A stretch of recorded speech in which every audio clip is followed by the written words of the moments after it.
Hi there and welcome. Jonathan here. These talks are offered freely so that no one is ever denied access to these practices. Your support makes a big difference. If you feel inspired to make a donation, please go to jonathanfoust.com. Thank you.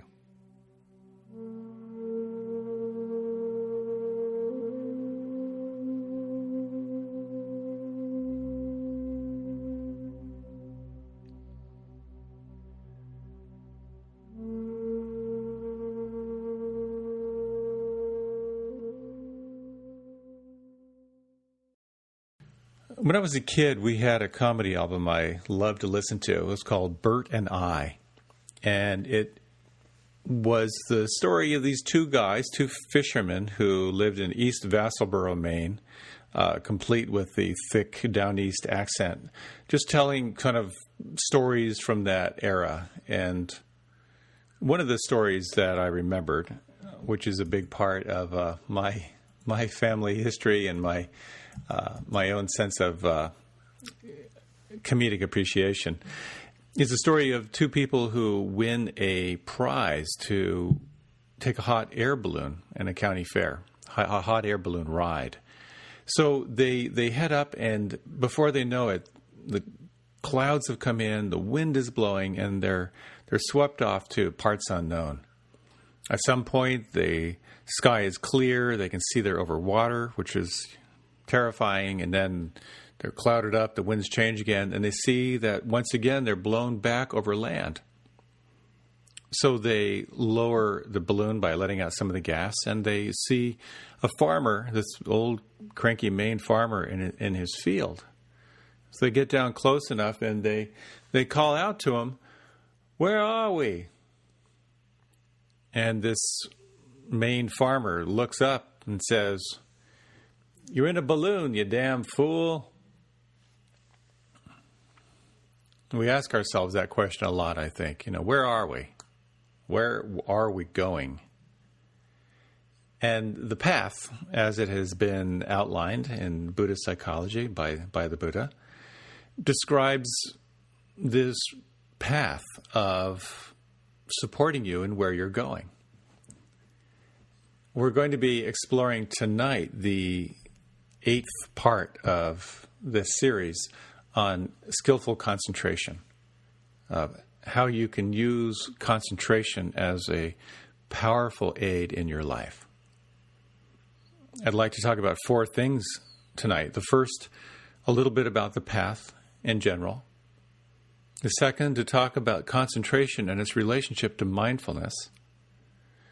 The third, to dive in a little bit into these absorption states, referred to as the jhanas.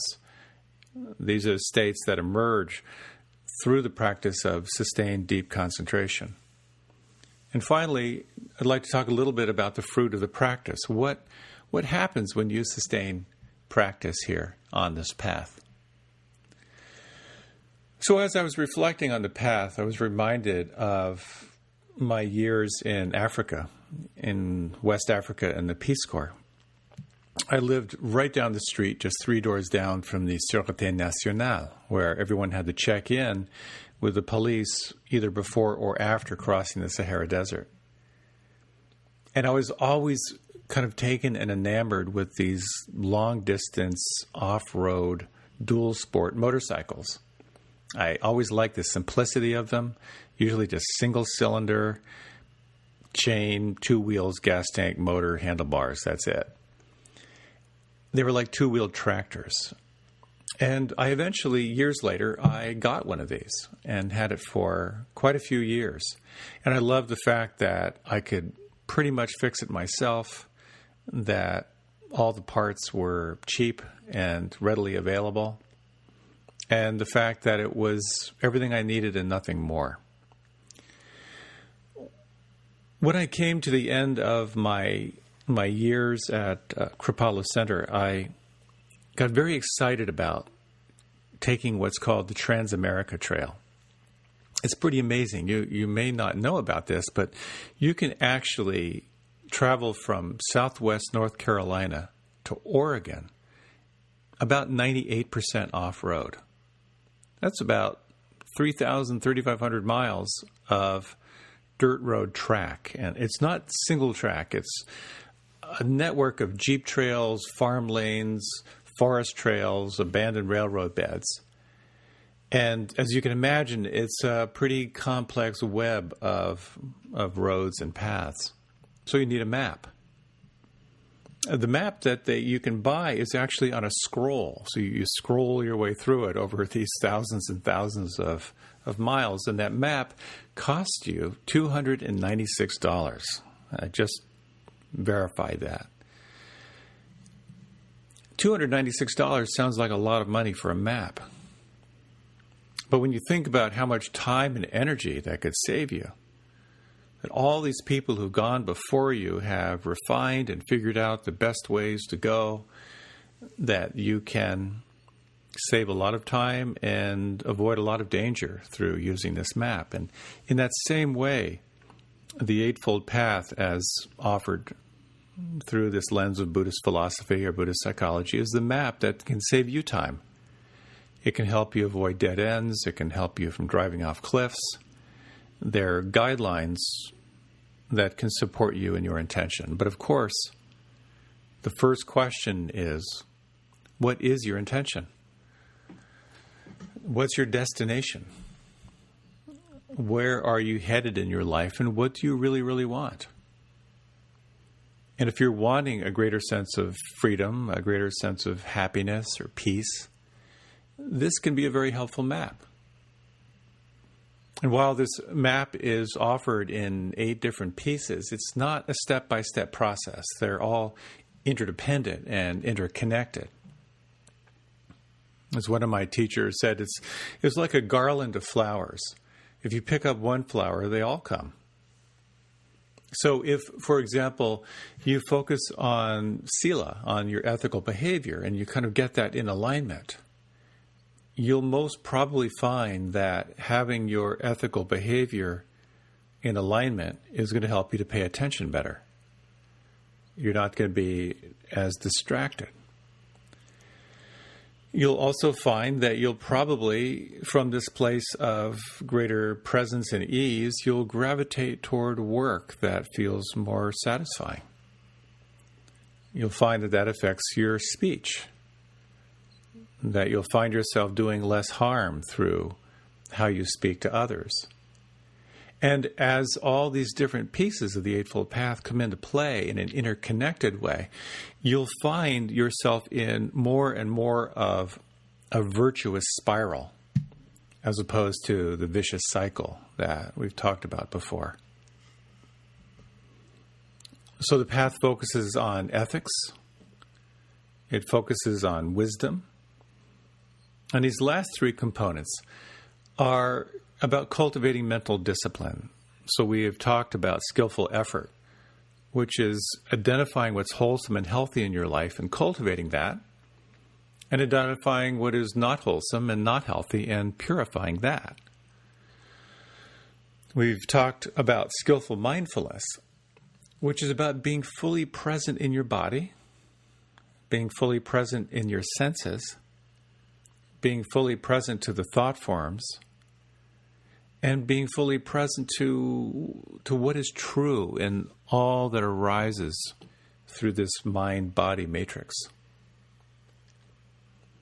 Tonight we're going to talk about skillful concentration, which is your capacity to focus your mental attention on an object, to practice paying attention, and ultimately moving deeper into absorption, really exploring the depth of where sustained concentration can take you. There are lots of skillful means for developing concentration, lots of different skills you can develop.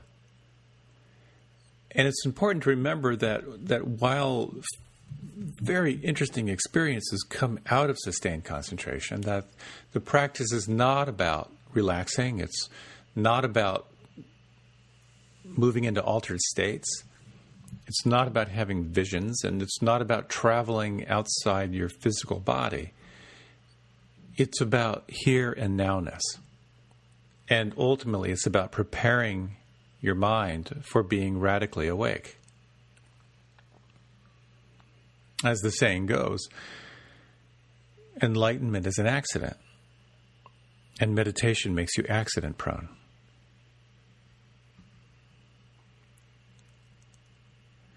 A little bit on concentration.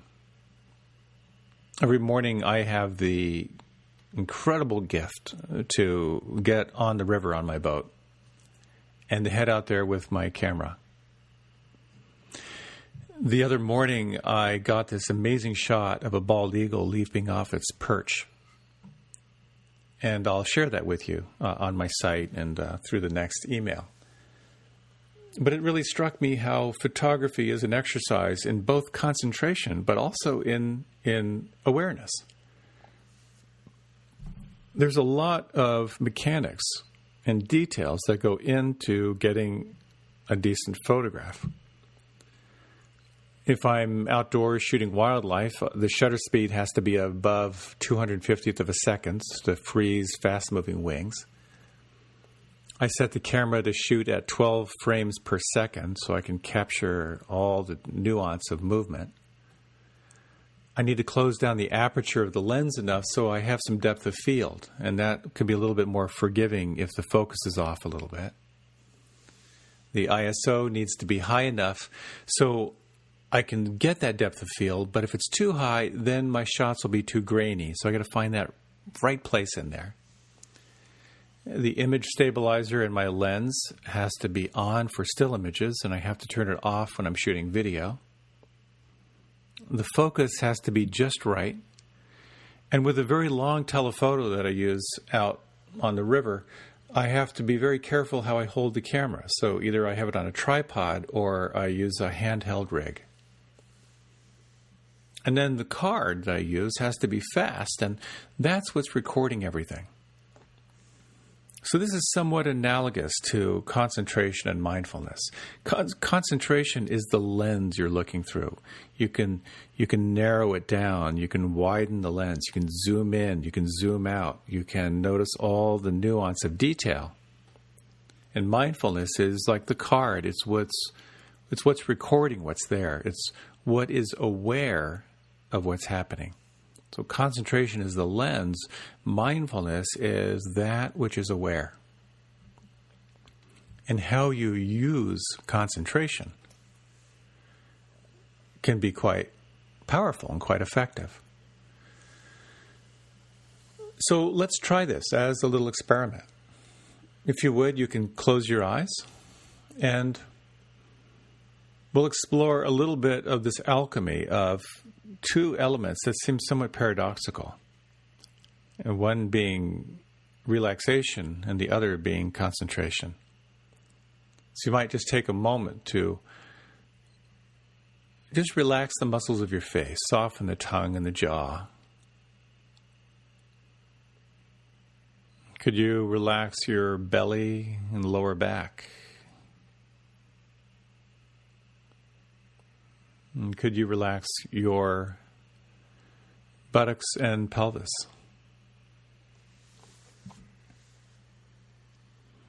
And just for a moment, sense if you could relax your palms and soles of your feet.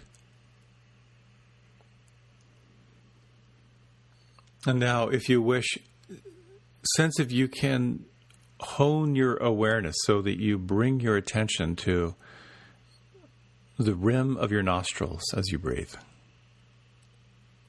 And is it possible to detect the movement of the breath here? You may notice a temperature differential between the breath in and the breath out. And just for this next minute, just sense what it's like to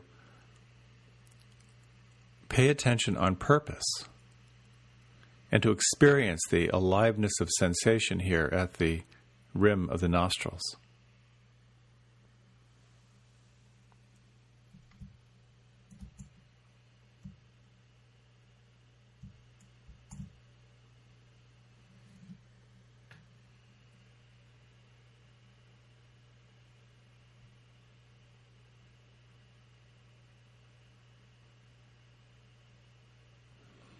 You might just sense here this element of concentration, the lens through which you're looking.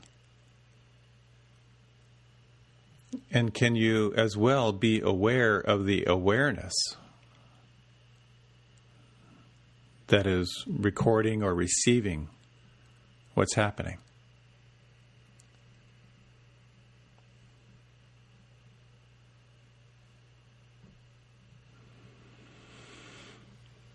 And now take a moment, if you wish, just to relax any technique and just simply feel the imprint.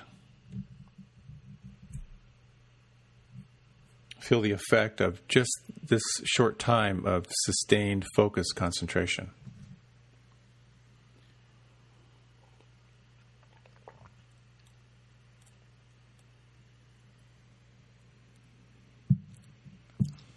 And if you like, you can open the eyes or remain with them closed. Meditation can be seen as a blend of concentration and relaxation. As well, it can be seen as a blend of concentration and mindfulness. You have the capacity to open the lens of concentration to kind of sense space, and you can also narrow it down and focus on the most exquisite tiny detail, like a microscope. And you may have noticed perhaps a sense of calming through that short meditation, maybe a sense of soothing, maybe a sense of a little greater clarity. And these are the byproducts of concentration.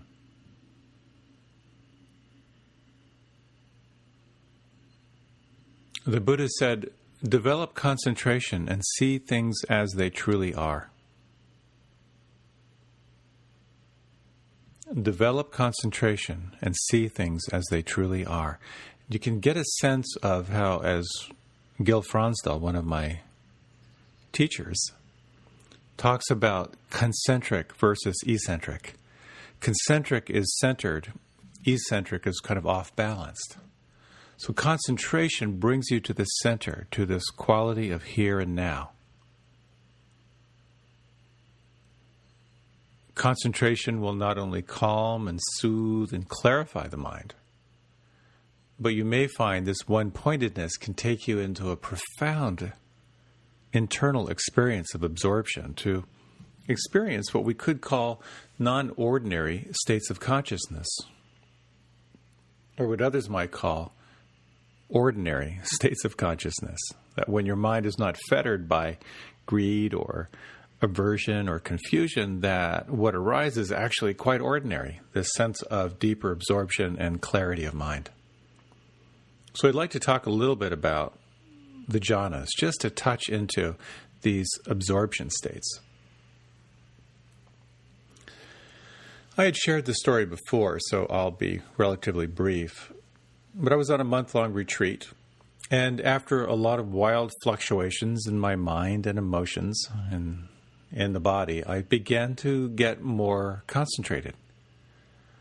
And I was focusing on the breath at the nostrils, and also trying to bring in a quality of compassion with that, just a quality of well-being. And this is a way to kind of create this alchemy of deeper absorption. A sense of both concentration, relaxation, and well-being or gratitude. And I noticed that as my mind got very, very calm, that my attention just drifted to my right hand.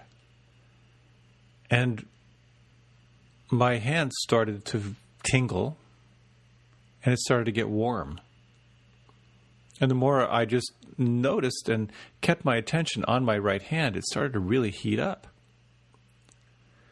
And then I thought, gee, I wonder if I can do this with my left hand.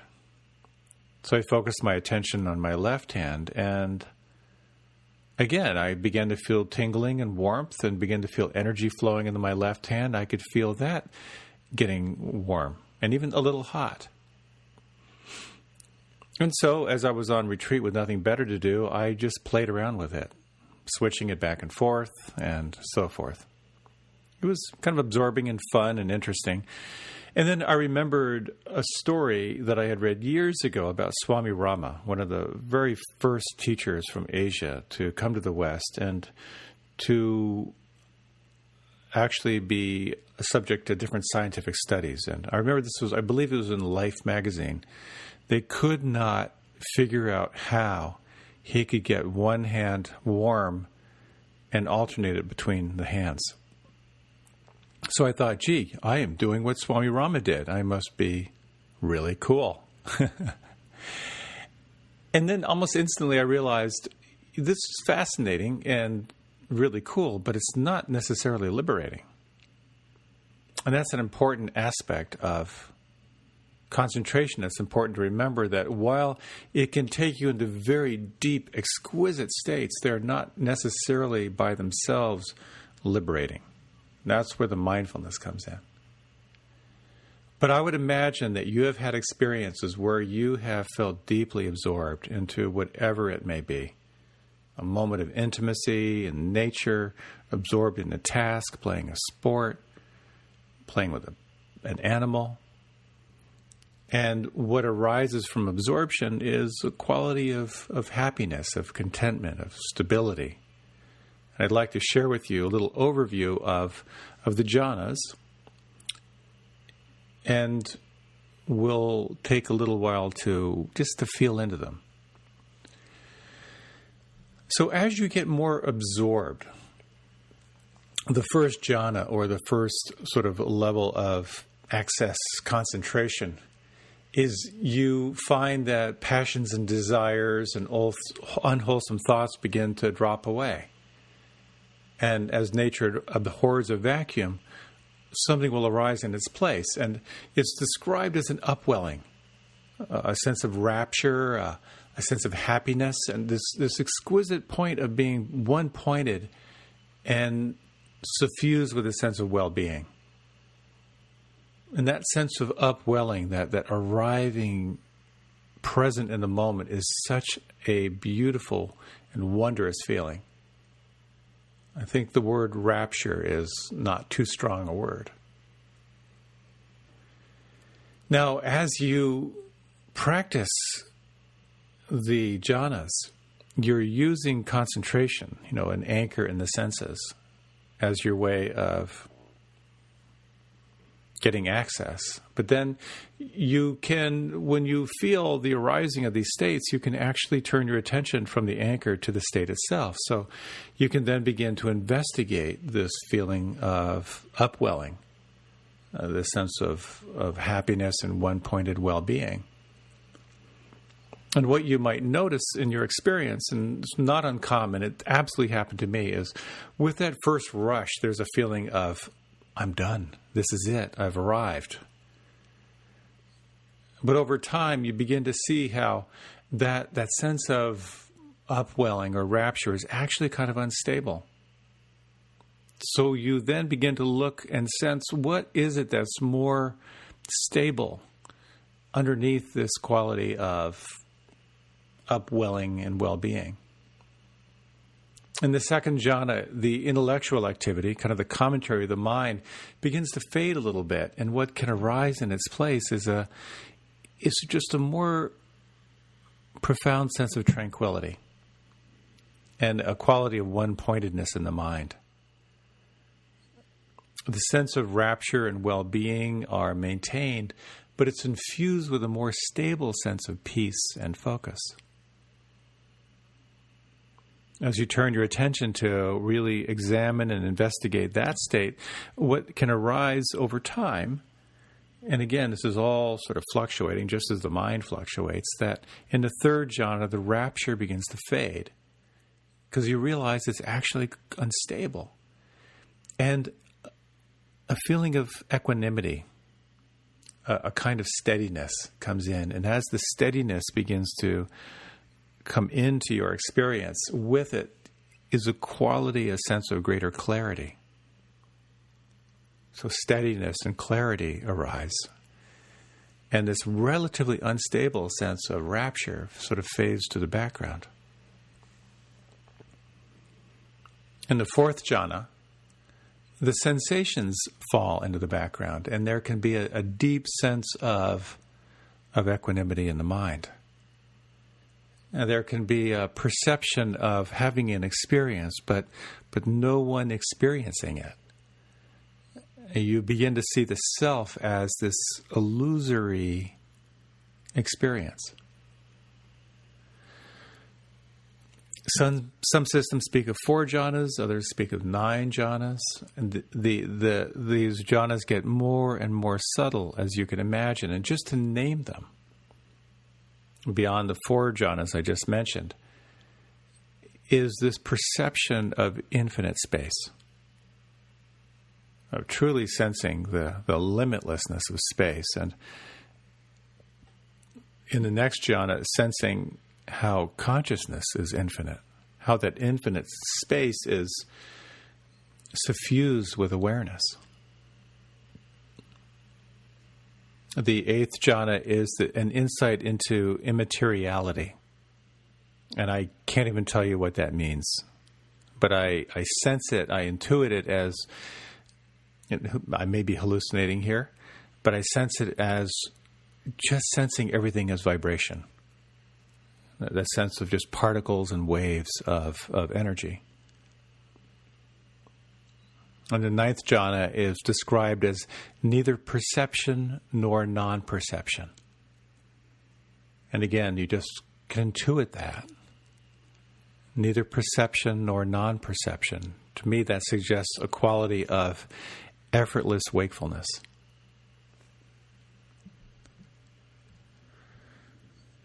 So as you can imagine, these states are quite extraordinary, quite profound. And the question then is, are these states enlightenment?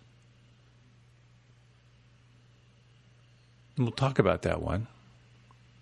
But one of the elements of these practices in concentration is 2 sides of the coin. They are immensely pleasurable. These states are profoundly pleasurable. And with it, they're profoundly attractive and thereby somewhat addicting.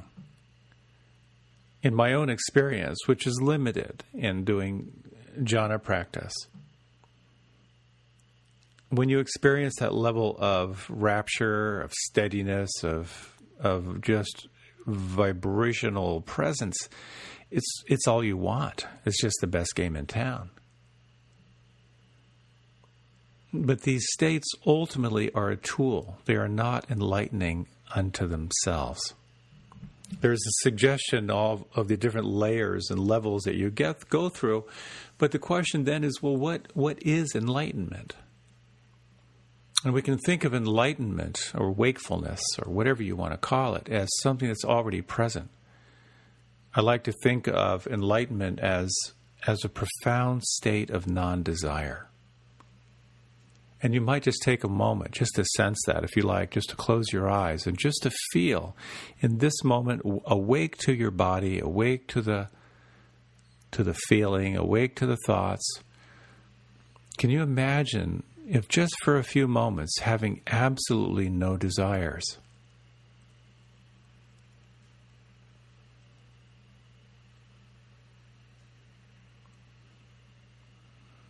Out of that sense of non-desire can arise a profound upwelling of contentment.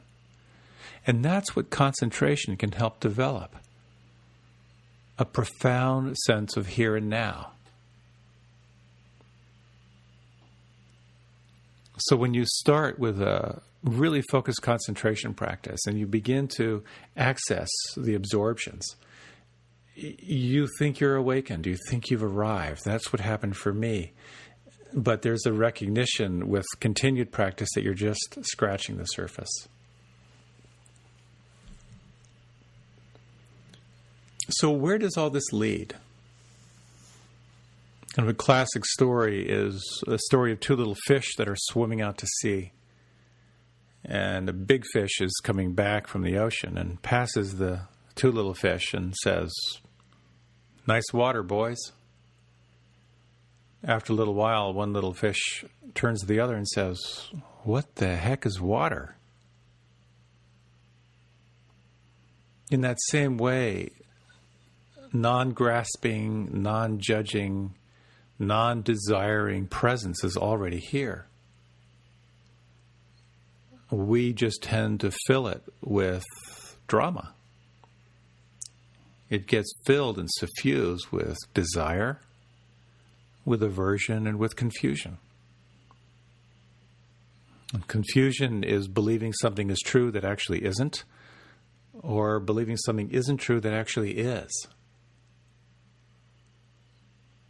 Concentration is a calming. And in the calming, there arises clarity.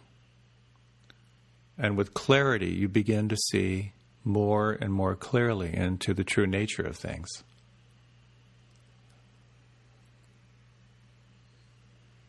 So this awareness training is not easy. Concentration practice is a willful practice.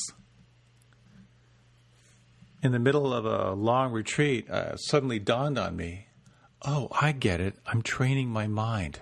It's not supposed to be easy. But it requires a certain amount of discipline to stay with a concentration practice, because until you sort of tap into those qualities of well-being and steadiness and insight, and even those will be fleeting, you're doing some pretty hard work. You're bringing yourself back again and again and again and again and starting over. And the more you practice, the more you become aware of what's happening as it's happening. But you also become more aware of the awareness that is aware of what's happening.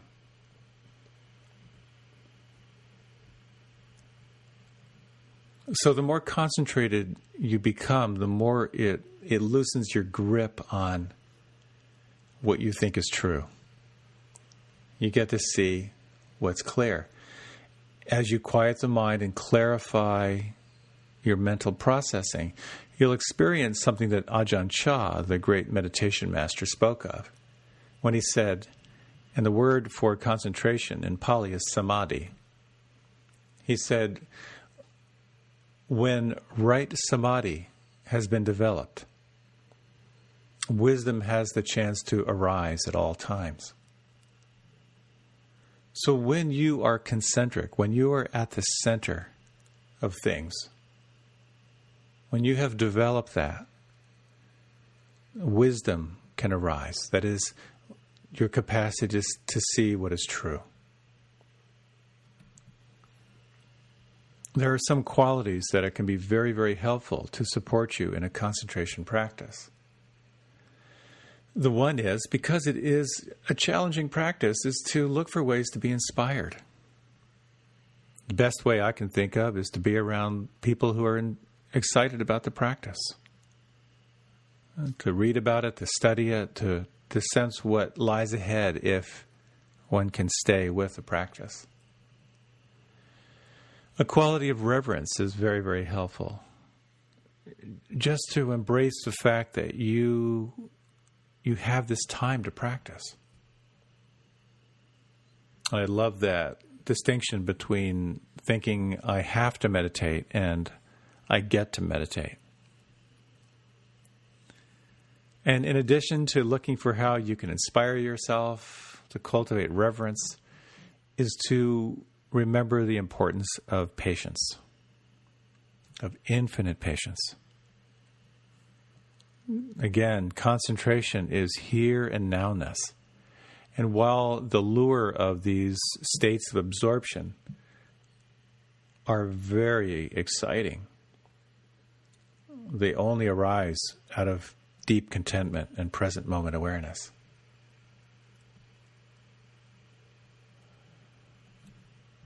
So to develop samadhi or concentration, the classic teachings are to cultivate one-pointed awareness in your practice, your daily practice. Again, not easy.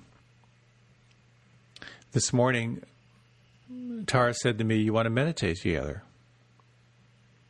And I said, "No way," on the inside. Externally, I said, "Sure." I didn't want to practice. But after 30 minutes, I was so glad I did, because I experienced the byproduct of concentration. I was more calm, more clear. Times of retreats are very, very helpful. You get to dive in an environment that is completely designed to support you. And that will affect your daily practice. Being around like-minded people, extraordinarily helpful. Much easier to sustain practice when you're supported by others. So this is a mind training. It's not necessarily easy or fun, but you will get results. And the more you put in, the more you will reap. So it's about remembering to practice, even when you don't want to. As someone said, I sit for 20 minutes a day unless I've got too much going on. And then I sit for 30. If I could only remember that. Let's take a few minutes just to kind of revisit this practice, and we'll close with a short reading. So you might close your eyes and invite your attention to a particular anchor in this moment. The movement of the breath at the nostrils or the belly, the sounds around you, maybe the feeling in the palms or soles of the feet, and let your body soften. Let your body relax. And notice if you can simultaneously heighten the sense of concentration.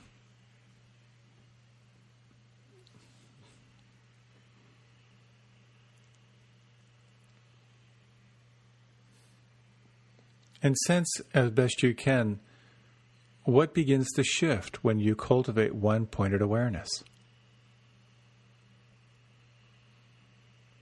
Can you imagine a sense of calming, of soothing? The possibility of cultivating greater clarity.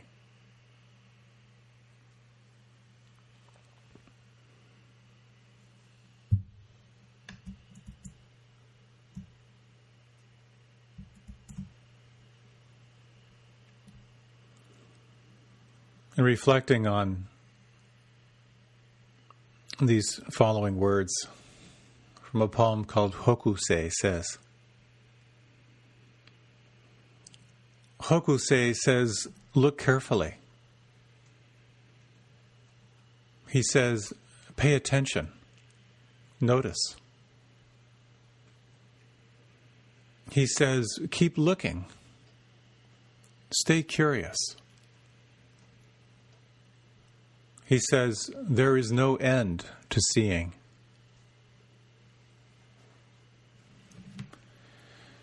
He says, everything is alive.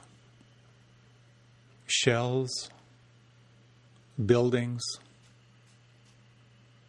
people, fish, mountains, trees. Wood is alive. Water is alive.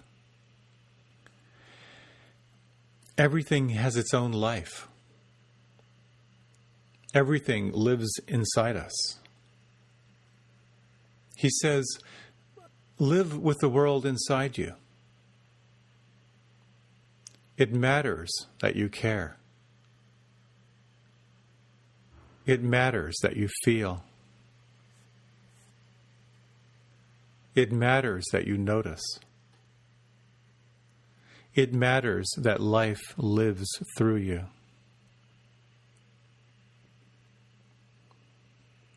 Look, feel, let life take you by the hand.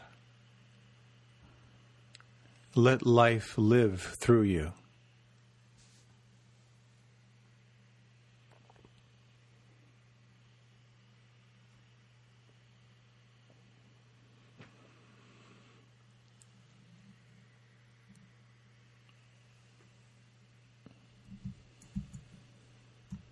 In your own time now, let your breath deepen.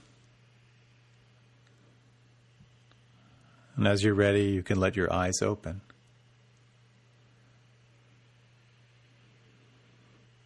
Thank you for your kind attention.